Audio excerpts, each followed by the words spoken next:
ተሽከርካሪዎችን በትምህርት ቤቶች አካባቢ ማቆም እንደሚያስቀጣ ተገለጸ። በአዲስ አበባ ከተማ በሚገኙ ትምህርት ቤቶች አካባቢ ያለውን የትራፊክ ፍሰት ለመቆጣጠር ተሽከርካሪዎችን የሚያቆሙ ግለሰቦች ላይ የገንዘብ ቅጣት እንደሚጣል የከተማ አስተዳደሩ ትራፊክ ማኔጅመንት ባለስልጣን አስታውቋል። በተሽከርካሪ ልጆቻቸውን ወደ ትምህርት ቤት የሚያደርሱ ወላጆች በትምህርት ቤቶች አካባቢዎች ተሽከርካሪ ማቆም መከልከሉን የገለጹት በባለስልጣኑ የትራፊክ ቁጥጥርና ሁነት አስተዳደር ዳይሬክተር አቶ አያሌው ኢቲሳ ናቸው። ይህ የሚሆነው የትራፊክ መጨናነቅ እንዳይከሰትና አካባቢውን ከትራፊክ አደጋ ለመከላከል መሆኑን ገልጸዋል። ከፍተኛ ቁጥር ያላቸው ተሽከርካሪዎች በትምህርት ቤቶች አካባቢ በመኖራቸው ይህንን ለመቆጣጠር የተሽከርካሪ ባለንብረቶች ተሽከርካሪያቸውን ለማቆም የመኪና ማቆሚያ ወይም ፓርኪንግ እንደ አማራጭ ሊጠቀሙ እንደሚገባም አሳስበዋል። በተጨማሪም ተሽከርካሪን ደርበውና መንገድ ዘግተው በሚቆሙ ግለሰቦች ላይ እንደተከሰተው የጥፋት አይነት የመቅጫ የገንዘብ እርከን ስለመኖሩ የተናገሩት ዳይሬክተሩ ይህንን የተላለፉ አጥፊዎች እንደ ጥፋቱ አይነት በገንዘብ እንደሚቀጡ ገልጸዋል። ባለስልጣን መስሪያ ቤቱ በትምህርት ቤት አካባቢ የትራፊክ መጨናነቅና አደጋ እንዳይከሰት የትራፊክ ፍሰቱን ሊገድቡ በሚችሉ ጉዳዮች ላይ ትኩረት ተሰጥቶ እየተሰራበት እንደሚገኝም ጠቁመዋል። በመሆኑም በትምህርት ቤቶች አካባቢ ተሽከርካሪያቸውን ባለማቆም የትራፊክ ፍሰቱ ላይ ጫና እንዳይፈጠር ወላጆች የበኩላቸውን ኃላፊነት እንዲወጡ አሳስበዋል። የሀሳብ ልዩነትን በጦርነት ለመፍታት የሚደረግ ሩጫ መቆም አለበት ሲሉ ጀነራል ሳሞራ ዩኑስ ተናገሩ። በትግራይ ክልል የሀሳብ ልዩነት ሲፈጠር በጦርነት ብቻ ለመፍታት የሚደረግ ሩጫ መቆም አለበት ሲሉ የቀድሞው የመከላከያ ሰራዊት ጠቅላይ ኤታማዦር ሹም ጀነራል ሳሞራ ዩኑስ ገለጹ። ጀነራል ሳሞራ ለአዲስ ዘመን ጋዜጣ እንደተናገሩት ከዚህ ቀደም የተፈጸመው ከባድ ስህተት የትግራይን ሕዝብ ዋጋ አስከፍሏል። አሁን የትግራይ ሕዝብ ጦርነት በቃኝ ብሏል። በሆነ አጋጣሚ የጦርነት አዝማሚያ ቢፈጠር እንኳ ሕዝቡ ይህንን የመደገፍ ሀሳብ እንደሌለውም ገልጸዋል። ከዚህ ቀደም ችግሮችን በውይይት መፍታት ባለመቻሉ የተቀሰቀሰው ጦርነት የትግራይን ሕዝብ ከባድ ጉዳት አድርሶበታል። ሕዝቡ እስካሁን ድረስ የጦርነቱን ጦስ በጫንቃው ተሸክሟል። እንደዚህ አይነት ከባድ ስህተት መደገም የለበትም ብለዋል። ጦርነት ብታሸንፍም ባታሸንፍም ጣፋጭ ሆኖ አያውቅም ያሉት ጀነራሉ በክልሉ በርካታ ወጣት ህይወቱን አጥቷል፣ እናቶችም በሀዘን ተጎድተዋል፣ ተቸግረዋልም። በመሆኑም ህዝቡ በተደጋጋሚ ውጊያ ውስጥ ሊማገድ አይገባውም ሲሉ ተናግረዋል።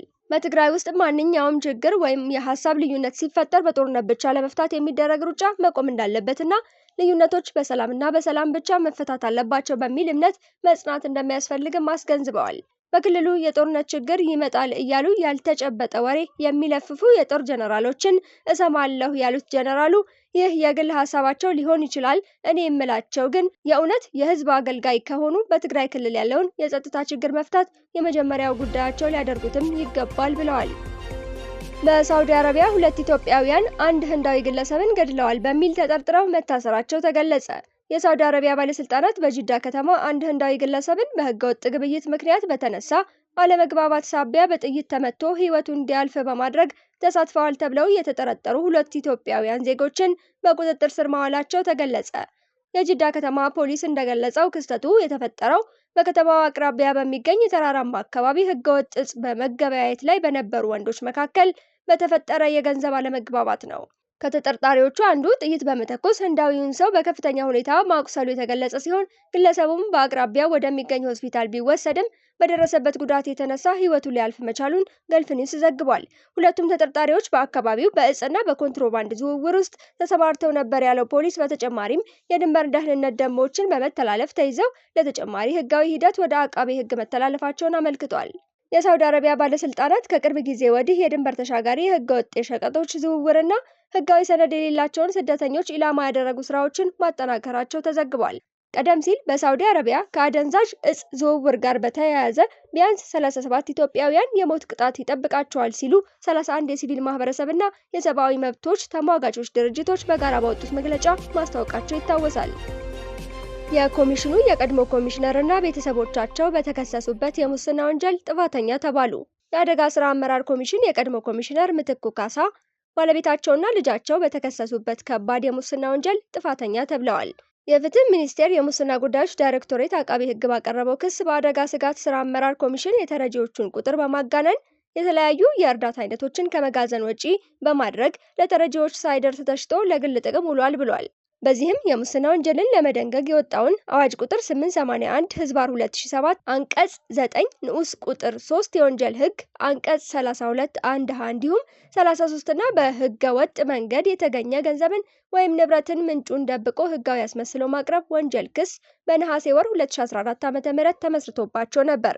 ተከሳሾቹ አቶ ምትኩ ካሳ፣ ባለቤታቸው ወይዘሮ ሶፊያ ጀማል፣ ልጆቻቸው ወይዘሮ ሚልካ ምትኩና እያሱ ምትኩ፣ አቶ ዮሐንስ በላይና ወይዘሮ ህይወት ከበደ ናቸው።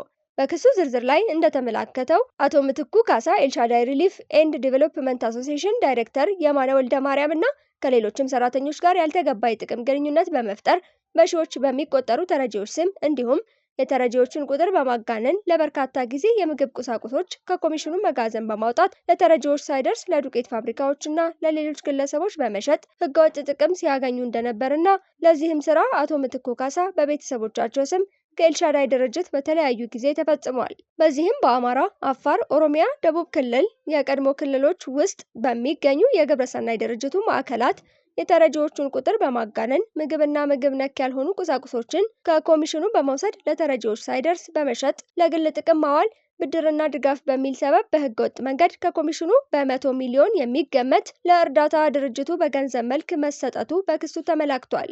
በተለይም 601668 ኩንታል ስንዴ፣ 41789 ኩንታል በቆሎ፣ ከ78386 ሊትር በላይ ዘይት፣ 3999 ኩንታል ሩዝ ከተራድኦ ድርጅቱና የብሔራዊ አደጋ ስጋት ስራ አመራር ኮሚሽን ጋር በመመሳጠር እርዳታውን አዳማ ለሚገኝ የዱቄት ፋብሪካ መሸጡ ተጠቅሷል። በሁለተኛው ክስ ደግሞ 472 ሚሊዮን 886304 ብር ከ32 ሳንቲም በድጋፍ መልክ ከአንደኛ ተከሳሽ ፈቃጅነት በሁለተኛ ተከሳሽ አማካኝነት ክፍያ እንደተፈጸመና በሶስተኛ ተከሳሽ ወጪ አድራጊነት ለግል ጥቅም በመዋሉ በመንግስት ከፍተኛ ኪሳራ የደረሰ መሆኑ ተገልጿል።